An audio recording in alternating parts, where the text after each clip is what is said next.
Amantu billah, saya beriman kepada Allah di masjid, kemudian di politik tidak iman lagi kepada Allah. Sistem dipakai demokrasi, wah gagal imannya Anda. Beriman di masjid, tapi ternyata setelah di lembaga pendidikan dibisniskan ilmu. Beriman di dalam masjid, ternyata telah di pekerjaan, di sosial dia bisniskan masyarakat. Wallahu Rabbuna, Allah Rabb kita. Dialah yang menciptakan kita, dialah yang menghidupkan kita, dialah yang memberikan rezeki kita. Dialah yang telah menentukan hidayah bagi kita, petunjuk untuk kita, aturan bagi kita. Yang menghidupkan saya Allah, yang memberikan rezeki saya Allah. Saya akan kembali kepada Allah dan saya akan hidup atas apa yang telah diajarkan dan ditetapkan oleh Allah. Itulah iman kepada Allah. Umat Islam Indonesia tidak akan lagi mendapatkan porsi kurikulum pelajaran agama di tahun 2030. Ini tidak ada yang berontak, semuanya tidur lelap. Kenapa? Karena mereka merasa berada dalam area nyaman.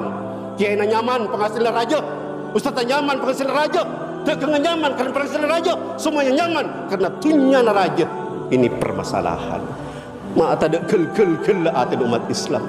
Nalekan umat yang mayoritas di sini ini ternyata makin dijauhkan, dicabut satu demi satu. Kita diam 1000 kata. Kenapa kok tidak ada perjuangan? Tidak pergolakan tubuh umat yang mayoritas ini. Ini pertanda ada apa dengan kita. Kita di ujung kehancuran. Umat Islam itu akan menang tatkala mereka tampil semuanya sebagai mujahid. Kalau kalian ini asik dengan bisnis kalian, mungkin kita masih dipermainkan oleh Belanda yang menjajah kita ratusan tahun. Mungkin kita akan dipermainkan oleh Jepang si penjajah. Tapi karena ada pejuang yang berani korbankan hartanya, yang berani korbankan nyawanya untuk al-haq, maka kita berada dalam posisi aman seperti sekarang ini. Seandainya tidak ada sahabat Rasul yang rela perjuangkan agama ini, rela korbankan hartanya, rela korbankan nyawanya, mungkin kita semuanya ini masih kafir. Tatkala kita dipayungi oleh ajaran Allah, agama Allah ini menjadi payung kita, menjadi ajaran yang ditaati, maka damailah dunia, tentramlah dunia. Itu harus kita perjuangkan mati-matian siang malam, agar kita bisa hidup aman, damai, fid dunya hasanah wa fil akhirati hasanah. Tegakkan syariat Allah dalam hidup kita. Walaupun sekarang kita dihantui, awas kena pasal, awas kena ini, itu perangkap setan semuanya, agar kita takut.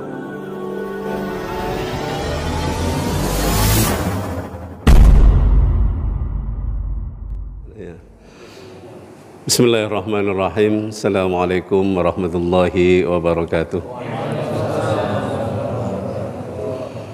Alhamdulillahirabbil alamin wa bihi nasta'inu ala umurid dunya waddin. Assalatu wassalamu ala sayyidil mursalin Muhammadin wa ala alihi wa sahbihi ajmain wa ba'du. Alhamdulillah, sungguh kami sangat berbahagia sekali. Beruntunglah saya secara pribadi, benar-benar merasa beruntung pagi hari ini. Banyak kebaikan yang telah Allah takdirkan kepada kami, kita bersama saat ini. Terutama saya secara pribadi, subhanallah. Saya masuk kehidupan di awal hari ini dengan sebuah kebaikan, dengan taat kepada Allah, melakukan sujud sembah kepadanya. Subhanallah, kami betul-betul merasa bahagia sekali. Tidak ada kebahagiaan yang kami rasakan. Dengan sangat mudahnya Allah menganugerahkannya. Kita salat bersama dengan Gus Miftah. Subhanallah, betul-betul menggugah hati nurani. Benar apa yang telah disabdakan oleh Rasulullah, 2 rakaat yang sangat ringan sekali tatkala kita mengawali salat subuh kita, itu lebih baik daripada dunia dan isinya. Siapa yang merasakan nikmatnya ini, dialah sebenarnya orang yang berada dalam jalur hidayah. Tapi siapa yang tidak merasakan, bahkan mungkin salat kita sujud kepada Allah merupakan beban, sungguh ironi sekali, sangat menyakitkan kalau apa yang telah Allah syariatkan kepada kita itu merupakan beban kepada kita, bukan kebutuhan kita. Benar-benar Allah tidak butuh dengan salat kita. Benar-benar Allah tidak butuh dengan sujud kita. Seandainya dari awal manusia sampai akhir manusia, ala atqa qalbi rajulin wahid, merupakan potret dari satu sosok manusia yang paling bertakwa, katakanlah seperti Nabi Muhammad sallallahu alaihi wasallam, semuanya itu tidak akan menambah kebesaran kerajaan Allah. Begitu pula seandainya seluruh manusia dari awal manusia sampai akhir manusia, mereka ala afjari qalbi rajulin wahid, potretnya seperti hati daripada Fir'aun, katakanlah laknatullah, semuanya kayak Fir'aun, itu pun tidak akan mengurangi kerajaan Allah. Allah Maha Kuasa, Allah Maha segalanya, bukan karena ibadah kita. Allah tidak berkurang karena kelaliman dan kezaliman kita. Itu semuanya Allah syariatkan karena kita butuh dengannya. Itulah kesadaran yang harus kita miliki. Jangan bikin konsep yang macam-macam dalam hidup ini. Allah sebagai pencipta telah menciptakan untuk kita semuanya petunjuk. Itulah petunjuk yang benar. Jangan bikin petunjuk-petunjuk baru, walaupun itu dari siapapun petunjuk itu, dari sekelompok orang-orang yang ahli, yang cerdas, super cerdas, pasti sesat kesasar karena tidak tahu tentang rahasia dirinya, tidak tahu tentang rahasia dunia. Inilah yang harus kita pegang kuat. Kita harus betul-betul bersandar terhadap konsep ini agar kita tidak sesat kesasar. Hadza sabili mustaqima fattabi'uhu wa la tattabi'us subula fatafarraqu bikum an sabilih. Ini ketegasan yang harus kita bangun. Ini jalanku, kata Allah. Ini jalanku, jalan Islam. Jangan ikut jalan-jalan yang bermacam-macam. Nanti kalian akan tercerai-berai dari jalan Allah. Kita ingin bahagia di dunia, bahagia akhirat, dengan cara melalui manhaj-manhaj yang bermacam-macam ditawarkan saat ini. Maka kalau kita tidak memilih manhaj yang telah ditetapkan Allah, yang dibawa oleh Rasulnya Muhammad sallallahu alaihi wasallam, pasti kita akan tidak sampai kepada apa yang kita tuju. Tadi kita berdoa, Rabbana atina fid dunya hasanah wa fil akhirati hasanah wa qina adzabannar. Itu semuanya tidak akan tercapai. Jadi kita menyatukan tekad, kita yakin, hakul yakin, hanya dengan petunjuk Allah lah kita akan sampai ke sana. Hadirin yang dimuliakan Allah, kami sekali lagi betul-betul sangat bahagia sekali. Bahagia sekali, tidak ada yang bisa saya ungkapkan kebahagiaan ini melalui kata-kata tidak cukup. Ya Allah, benar-benar Engkau telah memberikan petunjuk. Banyak orang yang ingin bahagia dengan berpayah-payah, capek-capek ya, mengumpulkan duit. Ya, tahun ini saya harus ke Eropa biar kelihatannya saya bahagia. Semuanya itu bohong, keluar dari konsep Allah. Tanyakan kepada orang yang melanglang buana, melakukan turisme kemana-mana, apa yang mereka dapat? Tidak ada yang mereka dapat. Bahagia? Tidak. Senang? Tidak. Sebab on top, ya muturana. Ya payah, capek, bohong semuanya. Tapi kenapa kita selalu ikut gaya mereka? Allah sudah menciptakan kita dan beri petunjuk. Bukan seperti itu cara untuk bahagia. Ayo taqarrub kepada Allah. Berdekat-dekatlah dengan Allah. Ala bidzikrillah tatma'innul qulub. Ini hudan. Ketahuilah, tidak ada jalan lain untuk bahagia bukan dengan menumpuk harta, bukan dengan jabatan yang tinggi, bukan dengan fasilitas yang hebat, tidak.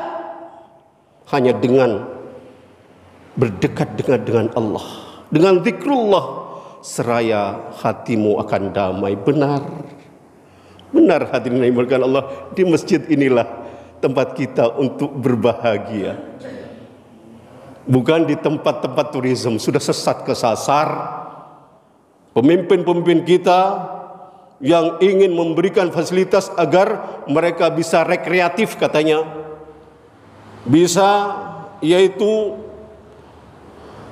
menghabiskan waktu yang berhari-hari sudah fokus dengan pekerjaan, kemudian dihabiskan untuk rekreasi, biar tenang kembali, biar enjoy kembali. Itu cara setan, itu cara yang di luar daripada hidayah Allah. Allah tidak seperti itu menunjukkan kita. Iya, ini yang harus kita yakini. Hadirin yang dimuliakan Allah, ini sebagai pembuka. Memang saya selalu mengungkapkan perasaan saya. Maaf ya, saya kadang-kadang terlalu kalau berbicara tidak bisa saya kalau tidak mengungkapkan perasaan. Kita saat ini tentunya ingin betul-betul berarti di hadapan Allah, benar di hadapan Allah. Kita ingin termasuk hamba-hambanya yang beriman, karena tiket masuk surga adalah beriman. Jadi bukan tiket masuk surga itu saya golongan NU, bukan. Saya Muhammadiyah, bukan. Saya orang Mekah, bukan. Saya cucu Rasul, bukan. Saya anak kiai, bukan. Satu tiketnya, iman kepada Allah. Bagaimana kita hadir kepada Allah Subhanahu wa taala sebagaimana kita hadir ke dunia ini? Kita hadir dengan keimanan, dan kita akan pulang dengan keimanan pula. Itulah yang akan menjadi tiket surga kita. Maka itulah sekarang kita perlu berbicara introspeksi, ya. Ya, saya tidak akan pernah menyalahkan Netanyahu. Netanyahu mau ngobok-ngobok Islam, memang otaknya seperti itu. Kalau Netanyahu tidak ngobok-ngobok Islam, ada yang salah. Kenapa orang kafir tidak musuh Islam? Pasti orang kafir salah kaprah ini, ya kan? Kok ada setan yang tidak akan menjerumuskan orang yang beriman? Oh, ini setan selundupan ini. Jangan-jangan bukan setan ini, ya kan? Jadi kita permasalahannya diri kita sekarang. Ayolah kita sekarang mengevaluasi bagaimana iman kita sebenarnya. Allah Subhanahu wa taala berfirman tentang kriteria iman kita dengan firman-Nya, innamal mu'minuna alladzina amanu billahi wa rasulihi thumma lam yartabu wajahadu bi amwalihim wa anfusihim fi sabilillah ulaika humus shadiqun. Ini potret daripada iman. Allah berfirman dalam ayat ini, sungguhnya orang-orang yang beriman itu siapa? Alladzina yu'minuna billahi wa rasulih, mereka yang beriman kepada Allah dan Rasulnya, summa lam yartabu, kemudian mereka tidak pernah ada keraguan. Ini potret iman pertama, syaratnya ini, beriman kepada Allah, beriman kepada Rasulullah, dan tidak ada keraguan. Apa maksudnya beriman kepada Allah? Banyak kita mengatakan amantu billah, tapi kadang-kadang kita tidak istiqomah, ya kan? Amantu billah, saya beriman kepada Allah di masjid, kemudian di politik tidak iman lagi kepada Allah. Sistem dipakai demokrasi, wah gagal imannya Anda. Ya, beriman di masjid, tapi ternyata setelah di lembaga pendidikan dibisniskan ilmu, gagal Anda. Beriman di dalam masjid, ternyata setelah di pekerjaan, di sosial dia bisniskan masyarakat, gagal Anda.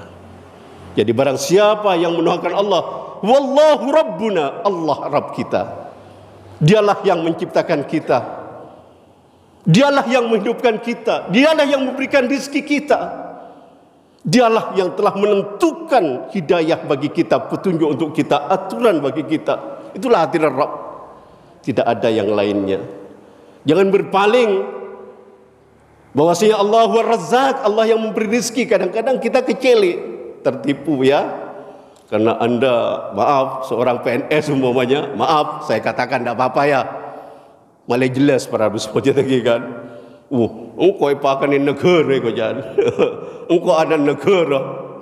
Ini kalimat yang sangat menyakitkan. Memangnya negara itu milik siapa? Memangnya pemerintah itu milik siapa? Memangnya Anda milik siapa? Memangnya bumi dan isinya milik siapa?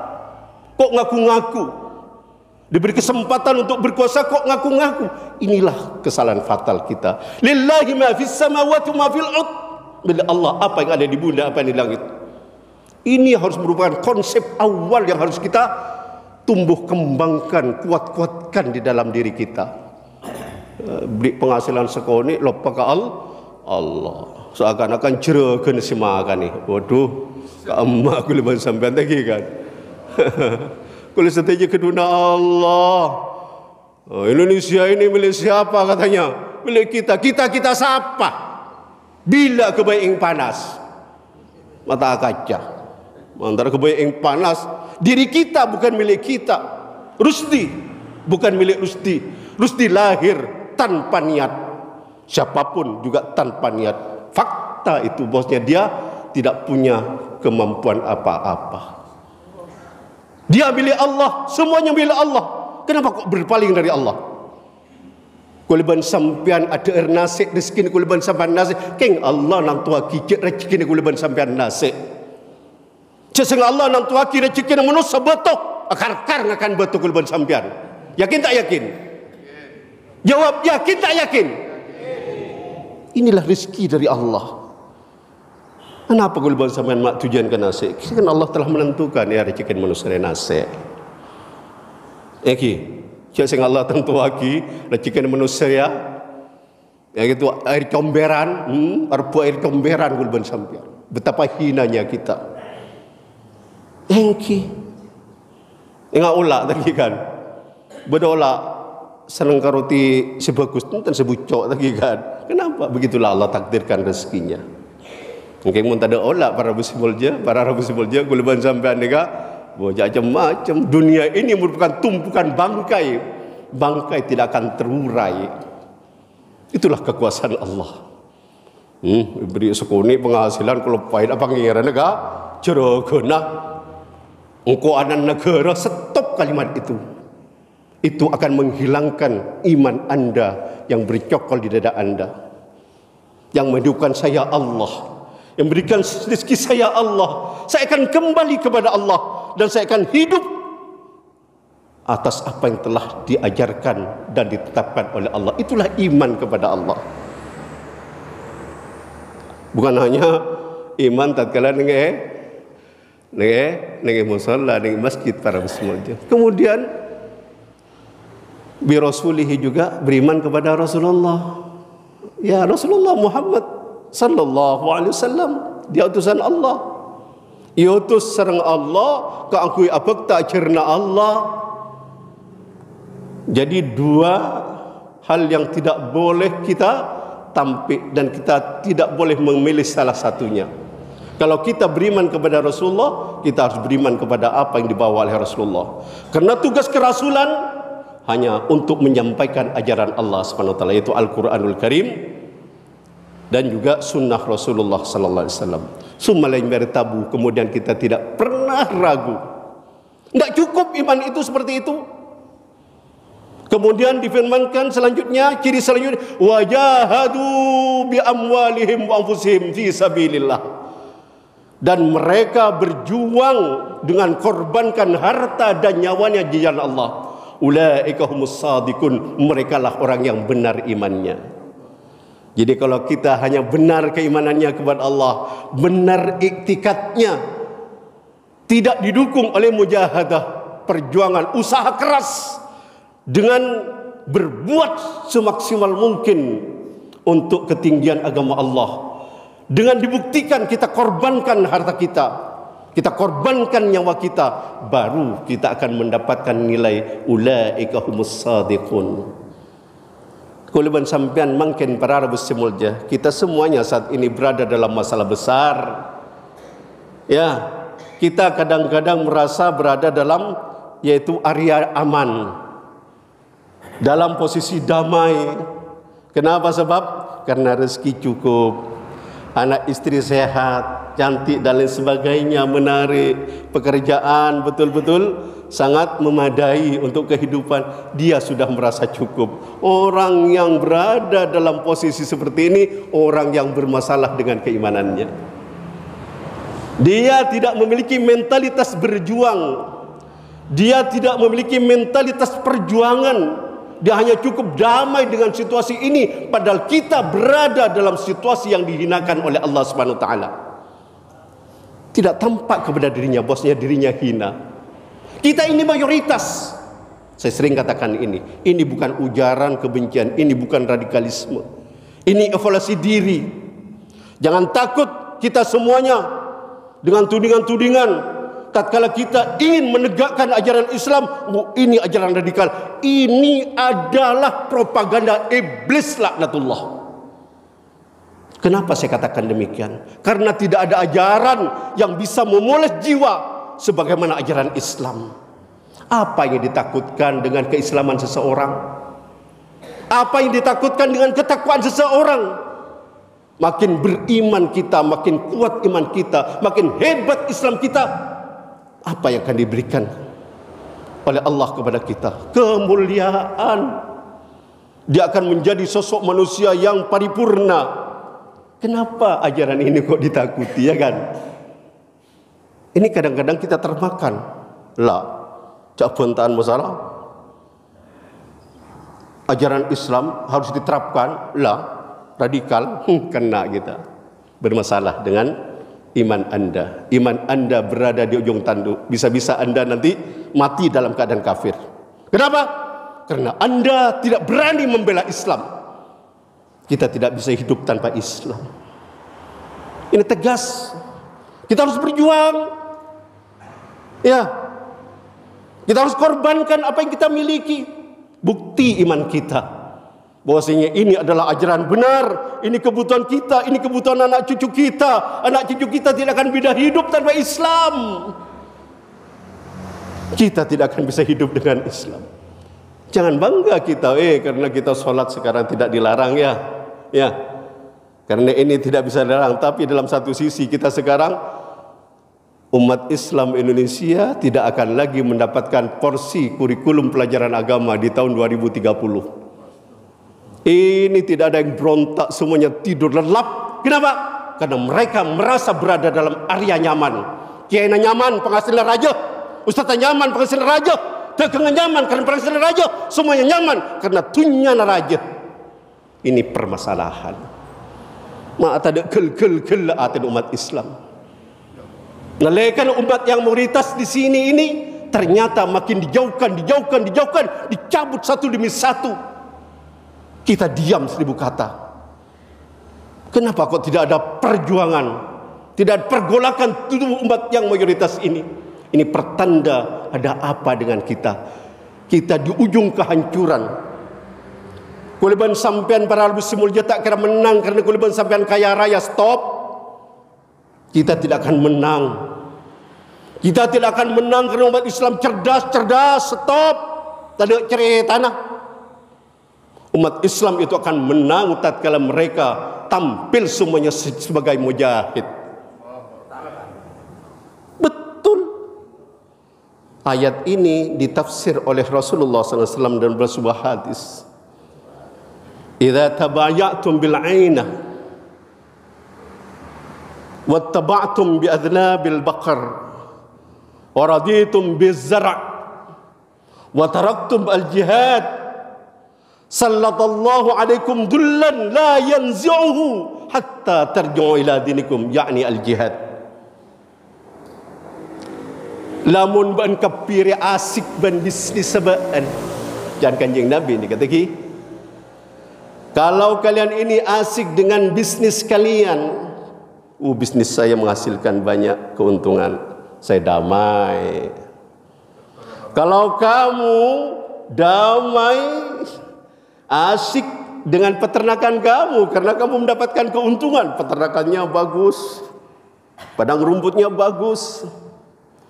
Dan kalau kamu merasa damai, sukses, aman, tentram dengan hasil pertanian kamu, kamu tinggalkan jihad, maka wajib Allah turunkan kehinaan kepada kalian sampai kalian kembali kepada ajaran agama kalian, yaitu jihad.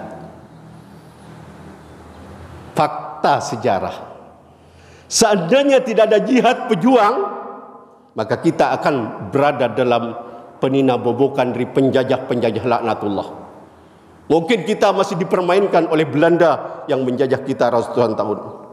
Mungkin kita akan dipermainkan oleh Jepang si penjajah. Tapi karena ada pejuang yang berani korbankan hartanya, yang berani korbankan nyawanya untuk al-haq, maka kita berada dalam posisi aman seperti sekarang ini.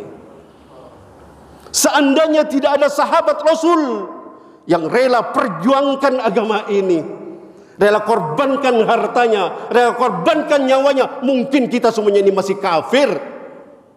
Ini gara-gara pejuang. Maka umat Islam ini tidak akan menang tanpa adanya jiwa-jiwa pejuang. Maka seorang pedagang bukan hanya dengan hasilnya dia bangga. Stop. Seorang pedagang dia mujahid. Seorang peternak dia mujahid. Seorang petani dia mujahid. Seorang ustaz dia mujahid. Kiai mujahid. Bukan bangga dengan kelompoknya, bukan bangga dengan golongannya. Artinya orang yang berjuang di jalan Allah. Pernah ditanya oleh seorang sahabat, ya Rasulullah, si fulan itu berperang karena ingin dibilang dia pemberani. Dia berperang ingin dibilang karena dia adalah orang yang hebat, pahlawan, atau karena dendam dan sebagainya. Siapa yang berjuang di jalan Allah ya Rasulullah? Man jahada atau man qatala la takun kalimatullah hiyal ulya fa huwa fi sabilillah. Barang siapa yang berjuang agar agama Allah yang paling tinggi, itulah yang mendapatkan nilai fi sabilillah. Tidak ada konsep berjuang demi bangsa. Tidak ada konsep berjuang demi golongan. Batal Anda. Tidak ada berjuang demi pondok, batal Anda. Kita berjuang li'ala kalimatillah. Maka tatkala kita dipayungi oleh ajaran Allah, agama Allah ini menjadi payung kita, menjadi ajaran yang ditaati, maka damailah dunia, tentramlah dunia. Itu yang harus kita perjuangkan mati-matian siang malam, agar kita bisa hidup aman, damai, fid dunya hasanah wa fil akhirati hasanah. Kita dapat kebaikan dunia dan kita dapat kebaikan akhirat. Tidak ada jalan lain bapak-bapak dan ibu-ibu kecuali dengan jalan jihad fi sabilillah. Berjuang dengan korbankan harta kita, korbankan nyawa kita untuk tegaknya syariat Islam. Jangan kita takut. Barang siapa yang takut dengan kalimat tatbiqus syariah, tegaknya syariat Islam, dipertanyakan, bisa-bisa dia mati kafir nanti. Demi Allah bisa mati kafir. Tatkala seorang muslim takut dengan penegakan syariat. Ini tegas saya katakan, saya ulang-ulang kalimat ini karena ini penyakit. Kita merasa iman karena kita sudah berkecukupan. Ya. Bahkan yang sangat menyakitkan lagi, kadang-kadang iman digadaikan hanya untuk dunia. Kenapa Anda sholat tahajud? Untuk memudahkan rezeki katanya. Kenapa Anda baca salawat? Bukan taat kepada Allah. Berkembang rezekinya. Ya Allah, kok konsentrasinya, fokusnya kepada dunia? Dengan ada apa dengan iman kita ini? Padahal kehidupan kita bukan sekarang. Kita sekarang ini diuji oleh Allah. Walladzi khalaqal mauta wal hayata liyabluwakum ayyukum ahsanu amala. Dialah Allah yang telah memberikan mati dan hidup ini untuk menguji siapa yang terbaik di antara kita. Itu konsep kita. Cek takut para muslim lagi. Cek takut mun sampean takut setan jangan menjerat-jelah. Katakan kita dunia ini tidak akan bisa damai tanpa syariat Islam. Ya. Yang merasakan Islam itu sebagai tantangan, sebagai masalah, awas Anda nanti akan mati kafir. Pemajak keras Ustaz Rusdi ya, benih keras. Hal menginformasikan. Ya. Nanti kita potretnya, petugas masjid ternyata masuk neraka. Kenapa? Tidak punya tiket iman. Ya. Tiket iman itu bukan Pak Haji, bukan Pak Umroh. Tempat tiket iman kita adalah benar imannya. Dibuktikan dengan berjuang li'ila kalimatillah, untuk tegaknya kalimat Allah. Jangan takut, sekali lagi ini propaganda. Anda takut mengatakan tegaknya syariat Islam, Anda bermasalah dengan iman kalian, bermasalah dengan iman Anda. Tidak panjang-panjang saya, mungkin agak tegang ya, biasalah gaya saya. Maka itulah mungkin ini pagi yang penuh dengan energi ya, tidak apa-apa. Ya, jangan takut. Kita berada jalan yang benar ya. Jangan takut, jangan takut. Anda takut, setan makin merajalela. Ya, jangan takut, jangan takut dengan kalimat tadbikus syariah.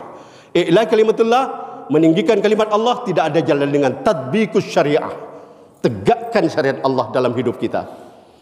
Walaupun sekarang kita dihantui, awas kena pasal, awas kena ini, itu perangkap setan semuanya, agar kita takut. Demikianlah yang bisa saya sampaikan. Sangat simpel sekali, tapi ini sangat urgen dengan kehidupan kita. Kita semua umat Islam harus fokus dalam membangun keimanan kita, jangan sampai lemah dan mundur. Demikianlah, in ahsantu faminallah wa in asa'tu famin su'i nafsi. Kalau baik itu semuanya dari Allah. Kalau ada keburukan, memang saya pribadi penuh dengan keburukan. Wassalamualaikum warahmatullahi wabarakatuh.